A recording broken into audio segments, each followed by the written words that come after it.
This game's hardest difficulty has made even the toughest men reach their limit. Wait, what? I will go myself, actually. Oh my god. But today, I won't stop at the limit. The hardest isn't hard enough for me. That's what she said? So, step aside, gentlemen. Let someone with boobs handle this. Hello there, I'm Playsiera, and I'm going to creep right under Sebastian's nostrils and ask him, Why are you running? Why are you running? and with that, I'm going to attempt to beat the evil within in a way it was definitely not supposed to.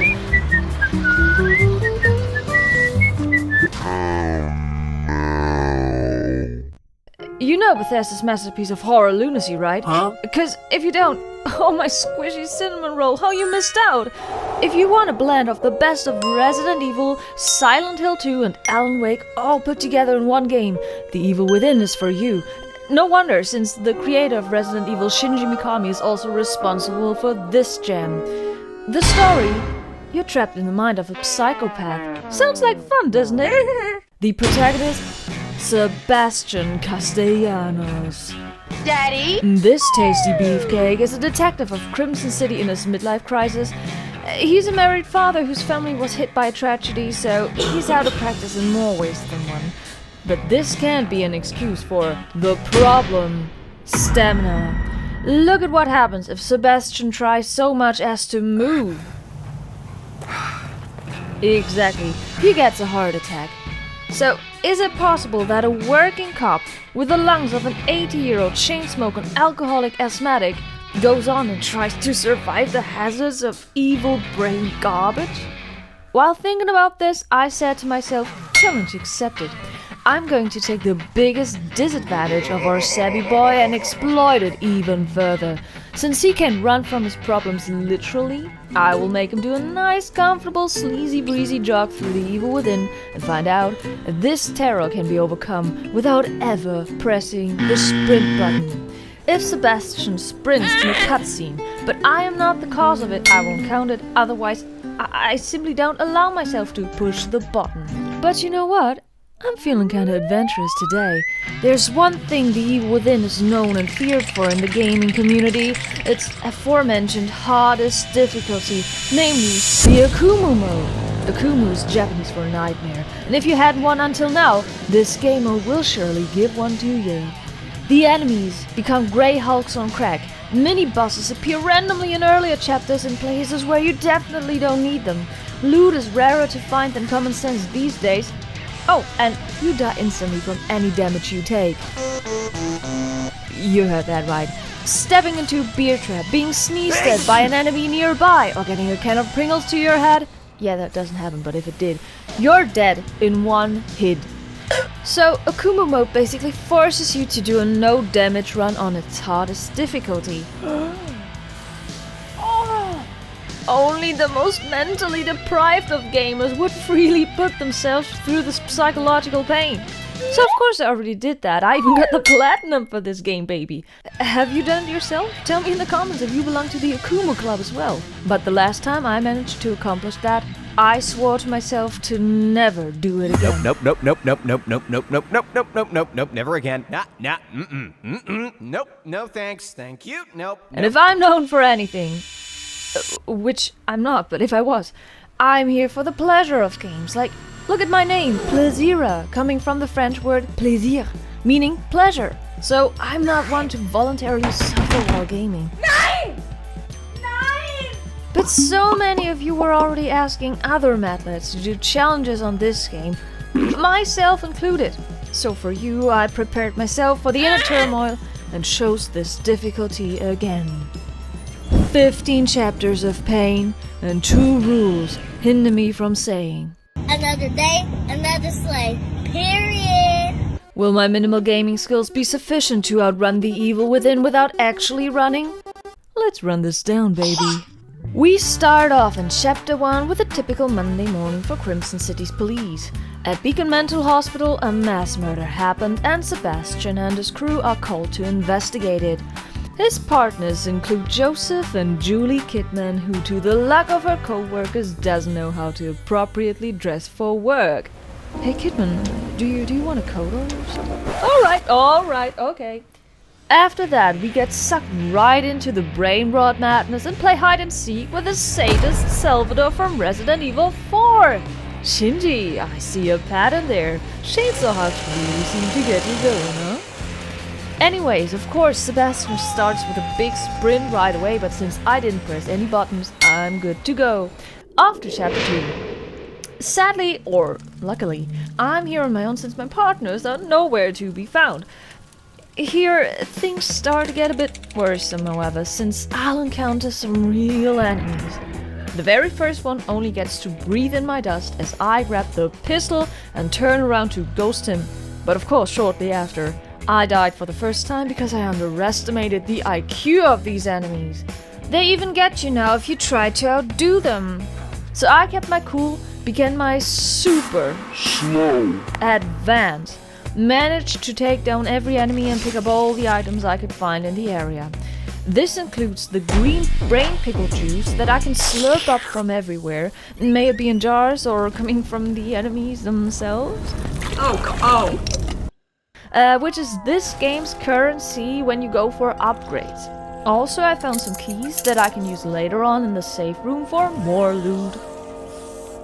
A very scary moment follows, right here where this horde goes after you, but there's no need to panic since Sebastian's grandpa speed is completely sufficient to outrun them. Not literally, you get it. Now, we get into a very interesting area. Chapter 3 is usually the very first harder chapter. Why? You see this village full of enemies? And the Ruvik clone here, a mini-boss which usually appears much later on. Normally, you'd have to fight all of them. And not only that, the sadist comes back to catch up with Sebastian. This is the place where you get to feel what it's like when people want to get into your pants, but not for the reasons that you hope for. My dear friend Scott, the shiny hat, tortured himself here and actually annihilated the entire village before he deals with the blade stud. But what if I told you that there's a super easy way to skip the entire village? Just grab the axe from this house here, sneak into the barn of the chainsaw dude without anyone noticing you, run to the right and break the borders here. If you don't touch the metal man, he won't notice you. And then you need to grab another axe from here, give these two finally to the sadist, and blow 8 pistol bullets into him.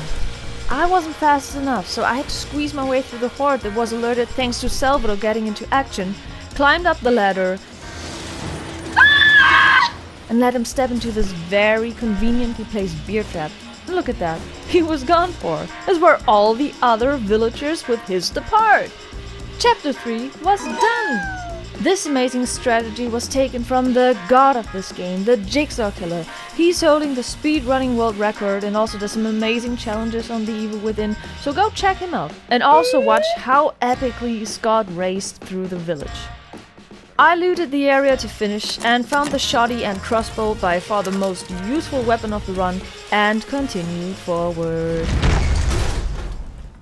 In Chapter 4, nothing out of the ordinary happens. The next horde is very easy to deal with.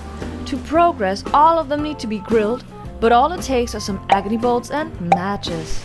Matches are one of the coolest and most helpful weapons in this game, cause this way you can ensure that enemies that are once down stay down since they literally bite the dust. And I placed one explosive bolt right there beforehand cause I knew that a doppelganger would spawn in this place and he was blown away on the spot. Also, we get to meet this spicy lady who starts to chase you through the hallways. I was actually afraid to test out if I could manage this part without ever sprinting and was genuinely surprised that it's literally a walk in the park. As long as you move, she won't get to you and you'll never have to fear again. Chapter 5 is where the eggs start to boil my salty pretzel. First, another nice trick that can save lives. I mean on your part, not on the enemies. Going into this room would alert the lady and she'll wake up all the other stink balls. So equip a bolt and snipe her before she sees you and the rest will never wake up. Groovy. But here comes the problem. We meet up with our partners again. Kidman turns out to be the kinky kind and decides it's best to live out her enclosure fetish while being hunted by the blob monsters. So far so good. I'm sure Sebastian has done weirder stuff in his life.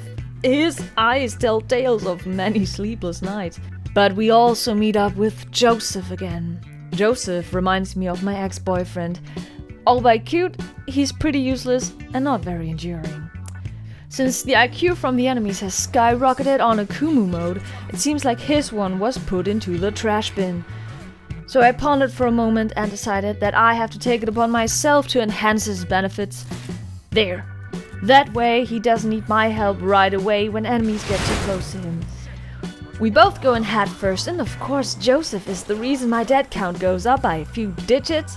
But after learning the pattern of where and when the enemies will spawn and using a lot of agony bolts, and of course many close calls, I somehow managed to beat this section. Yay! Now I only have to fight Laura to complete the chapter. She is allergic to fire, so you need to burn her a lot. There's many traps in the area that you can use, but I still saw pretty early on that I should have brought more matches. This fight took me an actual hour because she respawns so fast on Akumu that my Rolado speed is way too slow to find and get to the right body from which she will appear in time. So I needed to map out everything and learn a choreography that I can replicate anytime in order to make it. But finally, I was able to kick her butt.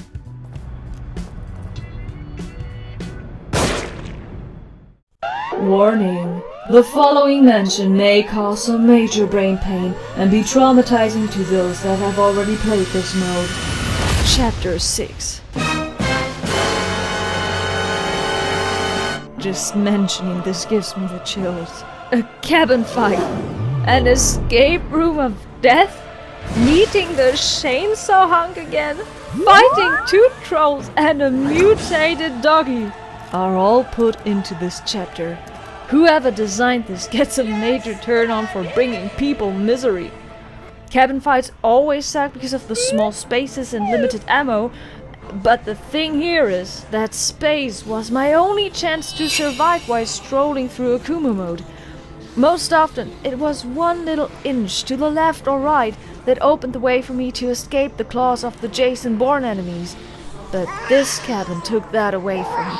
Sure, I could have used all of my ammo here, but as I said, Chapter 6 is one extremely challenging and crazy fight after another, so I couldn't afford wasting ammo. Another blue-balling addition here is the time when the game gives you a checkpoint. This cabin has 2 floors, so basically 2 stages, and only after completing the 2 of them, you see this nice little icon here? Meaning if you die in the second part, you'll have to start all over again.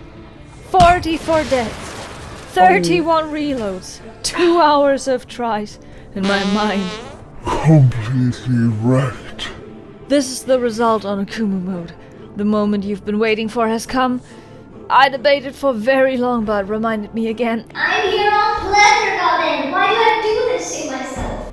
In order to save my will to continue, I reduced the difficulty to standard. Since Nightmare is the same as Akumu, you only have the chance to die in 2 hits, rather than 1.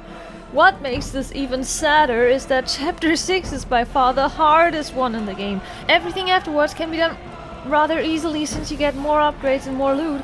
And I'm sure I could have managed Chapter 6 with longer practice and better item management before. But I didn't want you guys to wait for months for another video, you know? Well, anyways, even now with slower and dumber enemies, this still took another few tries to get right, but finally I was able to get out of this hellhole only to enter the next platform of pain. Here I have to blow up 4 boxes of bolt throwers while dealing with never-ending hordes of enemies. This is the story of Reginald. Reginald was not very pretty. And also, Reginald was not very bright. He couldn't even outgo Joseph. The end. And at the end, the sadist returns. Yet the hardest part is again to keep my determination going in spite of what this flippy loser here pulls off. Joseph! Oh, Joseph! Joseph!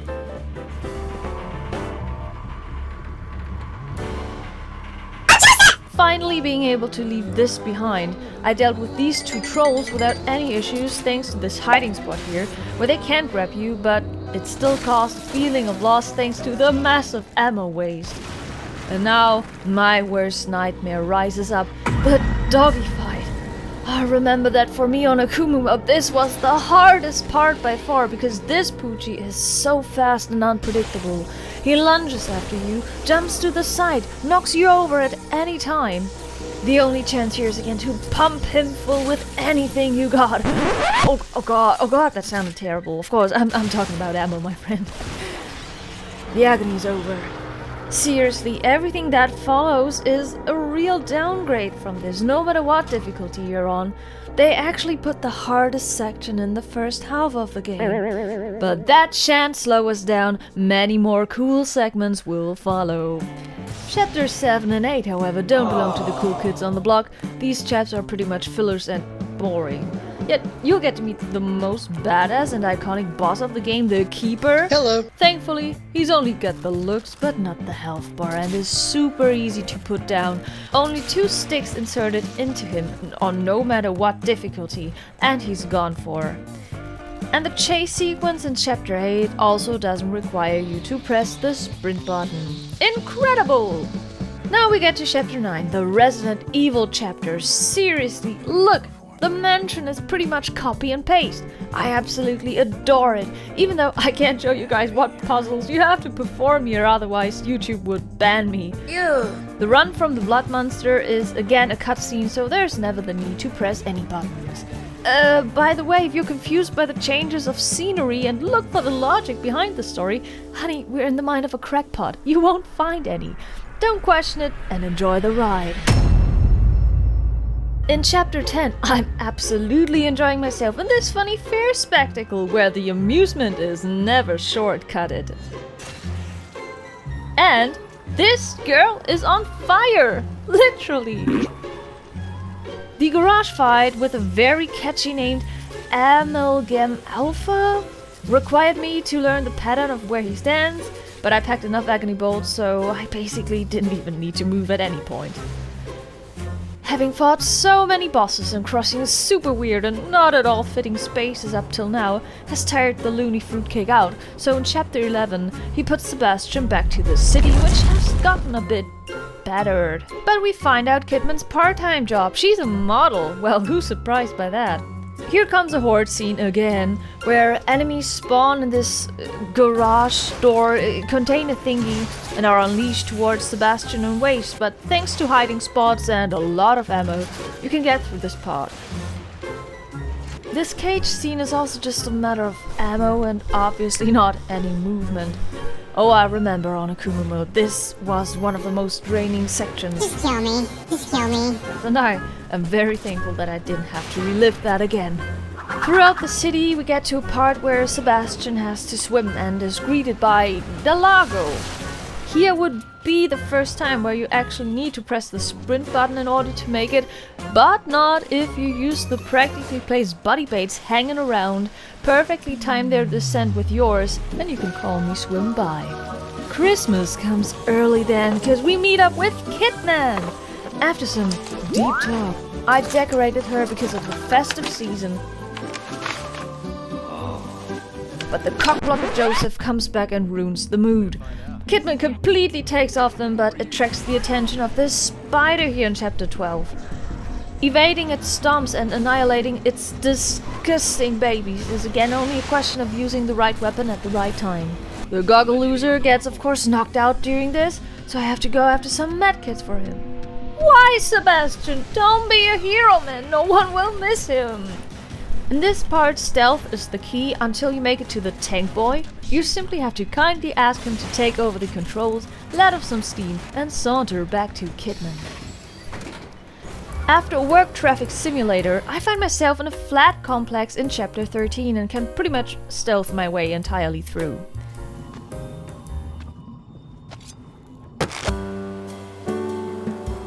In chapter 14, I got across the subway part, and there's actually a way that you can completely run by the enemies if you were to sprint and jump onto this platform, but obviously I couldn't do that, so I had to elegantly slip through these fellas. Additionally is another boss fight in another parking garage, but having found the Magnum and sniper rifle before made this barely an inconvenience. Finally I made it to the final chapter, and what a finale that is. It's gory, disgusting, and full with enemies. The first stage is an arena where the enemies spawn again in hordes. Not being able to sprint around, my only chance to overcome this is to once more learn the pattern of where they would appear and brilliantly use everything at my disposal to trap, blow, burn, and shoot them.